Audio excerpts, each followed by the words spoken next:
Hello বন্ধুরা, তোমরা ডিম দেখে বুঝতেই পারছো ডিমের কারি করব। তো আমিও ভাবলাম যে তোমাদের সাথে অল্প শেয়ার করি কিভাবে করব। তো ডিম আর আলুকে আমি ভালোটিকে ধুয়ে বয়েল করে নিলাম, করে একসাথে ডিমের খোসা ছাড়িয়ে এখানে হলুদ আর নুন দিয়ে ম্যাগনেট করে রেখে দিয়েছি। আর ওপাশেও সব কেটে ধুয়েও রেডি আছে আমার।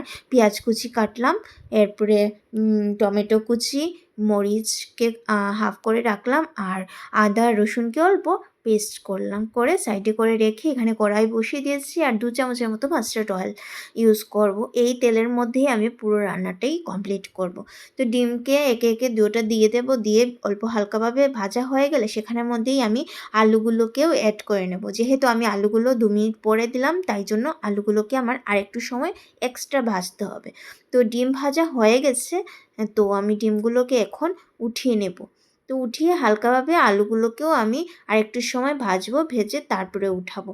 তো আমার আলুগুলো ভাজা হয়ে গেছে, সেগুলোকে উঠিয়ে আমি এখানে তেলের মধ্যে আমি একটা তেজপাতা দিলাম, এরপরে এখানে ছোটো এলাচ 2টো দিলাম, লং দিলাম, দারচিনি দিলাম, আর গোটা জিরা দিলাম।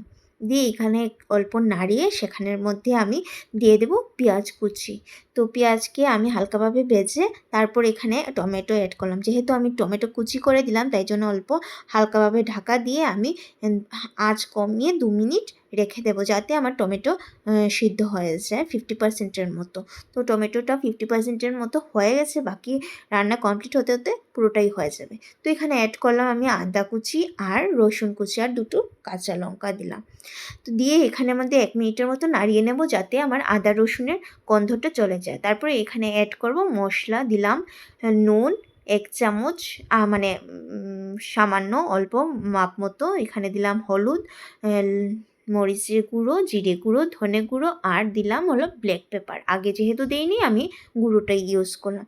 তো একটু সাঁতলে আমি আলুগুলোকেও দিয়ে দিলাম, দিয়ে এখানের মধ্যে এখন অ্যাড করব ডিমগুলোকে দিয়ে যতক্ষণ সাঁতলাবে ততক্ষণ আরও বেশি স্বাদ হয়। তো অ্যাড করে নিলাম জল মাপ মতো, দিয়ে ঢাকা দিয়ে আমি রান্না করে নেব। তো আমার হয়ে গেছে রান্না। এখানের মধ্যে অল্প গরম মশলা অ্যাড করে নেব, আর কস্তুরি মেথি। বাস আমার রেডি ডিমের কারি। তোমরা কিভাবে করো জানিও, আর আমার ভিডিওটা যদি ভালো লেগে থাকে তাহলে অবশ্যই একটা লাইক, একটা কমেন্ট করে দিও।